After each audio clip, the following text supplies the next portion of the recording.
आज हम उस मसीहा की बात करने जा रहे हैं जो पैदल चलकर राजनीति की विरासत खड़ी कर गए, जिससे तूफान मचा हुआ है। मैं हूं मुस्कान सिंह, आप देख रहे हैं न्याय चक्र एनसीटीवी। मैं समय हूं। आज देश में जातीय ध्रुवीकरण के चलते राजनीति की विरासत एक नए समाज लोगों ने नेता बनने की होड़ लगी है।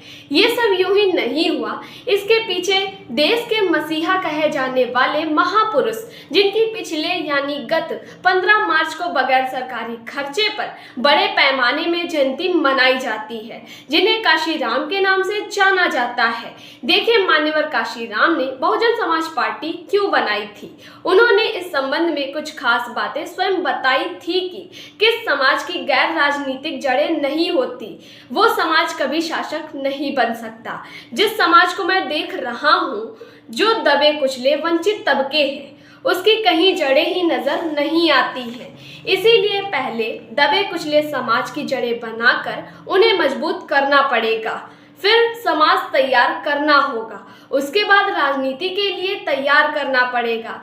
इसीलिए पहले हमने बामसेन संगठन की आधारशिला रखी थी। तो पूरी बात जानने के लिए कि बसपा संस्थापक ने क्या कहा था उस समय, सुनिए। 1965 से लेकर 70 तक जब मैं महाराष्ट्र में था, तो मुझे ये देखने को मिल रहा था कि अंबेडकर की चलाई हुई मूवमेंट आहिस्ता आहिस्ता वो फेल होती नज़र आ रही थी। तो उसके फेल्योर के काफ़ी कारण मैंने ढूंढने की कोशिश की, तो मैं इस नतीजे पर पहुंचा कि जिस समाज की गैर राजनीतिक जड़ें मजबूत नहीं होती हैं, उस समाज की राजनीति कामयाब नहीं हो सकती है। तो इसलिए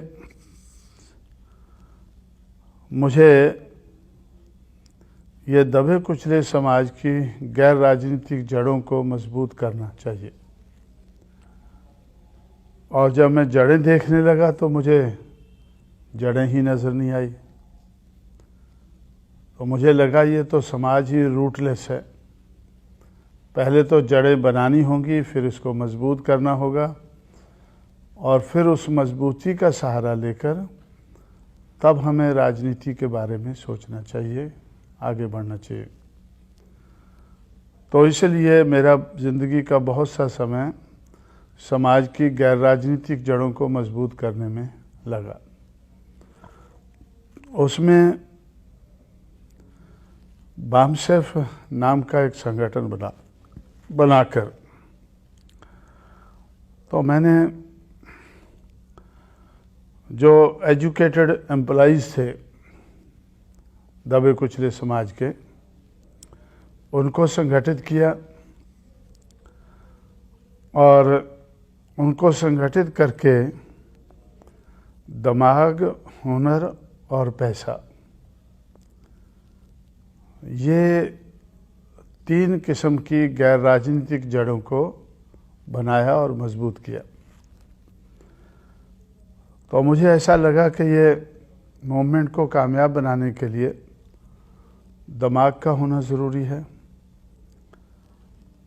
हुनर का होना ज़रूरी है, पैसे का होना ज़रूरी है।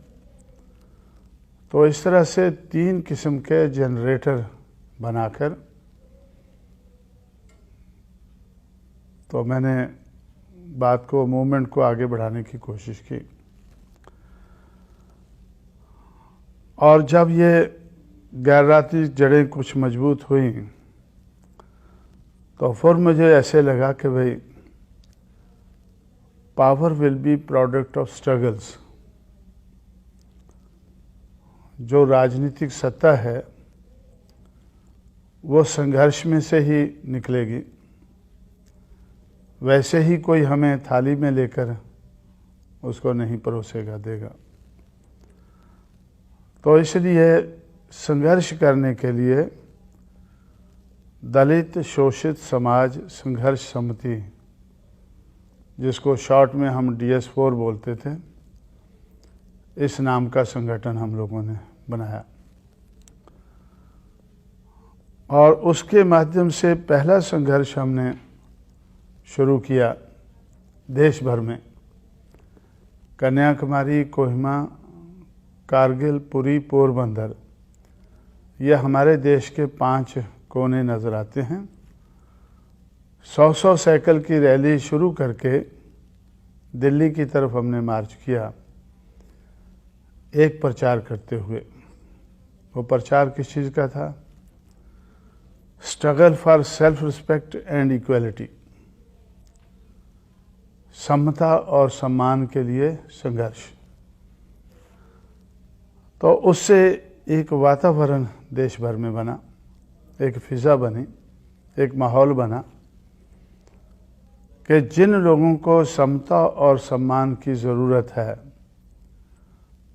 उन लोगों को अपने पैरों पर खड़े होकर इसके लिए संघर्ष करना होगा और तब ही वो समता और सम्मान हासिल कर सकते हैं। तो ये रोल DS4 का रहा।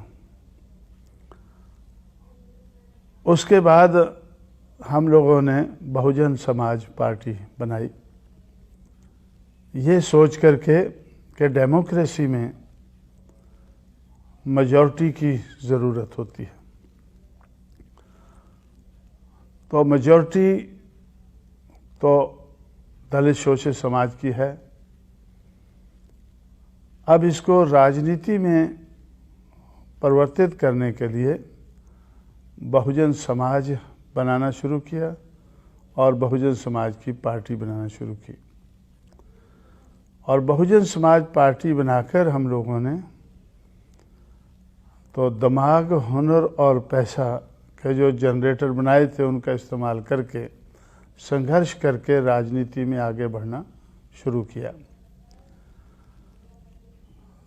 तो बहुत देर तक लोग ऐसा सोचते थे कि इस किस्म के संगठन बनते हैं, थोड़ी देर चिल्लाने के बाद ख़त्म हो जाते हैं। लेकिन हमने पहले ही ये प्रिकॉशन लिया था कि ये whatever we have to attain, we must be able to sustain। जो हमें हासिल करना है उसको बनाए रखना है। तो इस किस्म का प्रबंध हम लोगों ने किया और मूवमेंट आगे बढ़ती गई। तो मूवमेंट, इसमें जो मूवमेंट बनाने में जो सोच है, विचार है या विचारधारा हम लोगों ने बनाई है, उसमें मुझे बहुत कुछ करना पड़ा है। लेकिन इस विचारधारा को अमल में लाने के लिए मेरे जो शागिर्द हैं, मेरे चेले हैं या जिनको मैंने तैयार किया है, तो वो लोग इसको अमल में लाने के लिए मुझे बड़ी मदद कर रहे हैं और इस मदद के कारण हम लोग आगे बढ़ रहे हैं। मैंने पढ़े लिखे नौजवान लोगों को ढूंढकर, स्पॉट करके उनको तैयार करना शुरू किया। तो जिस किस्म की इस संघर्ष को, इस मूवमेंट को चलाने के लिए मुझे क्वालिटीज़ चाहिए थी, तो दिल और दिमाग की क्वालिटीज़, उनका दिल भी कहता हो कि हमें ये मूवमेंट को चलाना है, दिल के साथ चलाना है, और दिमाग भी हो उनका वो चलाने के लिए। तो दिल और दिमाग की क्वालिटीज़ को ध्यान में रखते हुए मैंने देश भर में पढ़े लिखे नौजवान लोगों को तैयार करना शुरू किया और वही दिल और दिमाग की जो क्वालिटीज़ है वो मायावती में काफ़ी बड़े पैमाने पर मुझे नज़र आई। और समय के साथ साथ जैसे हम आगे बढ़ते गए तो वो क्वालिटीज़ डेवलप होती गई और उस डेवलपमेंट के कारण उनका जो रिज़ल्ट है वो अच्छा निकलता गया। तो सुना आपने कि बसपा संस्थापक काशी राम जी ने क्या कहा था। तो इस पर आपकी क्या राय है, अपने सुझाव में कमेंट बॉक्स में देना ना भूलें। वीडियो अच्छी लगी हो तो ज़्यादा से ज़्यादा शेयर करें, चैनल को सब्सक्राइब करना ना भूलें। धन्यवाद।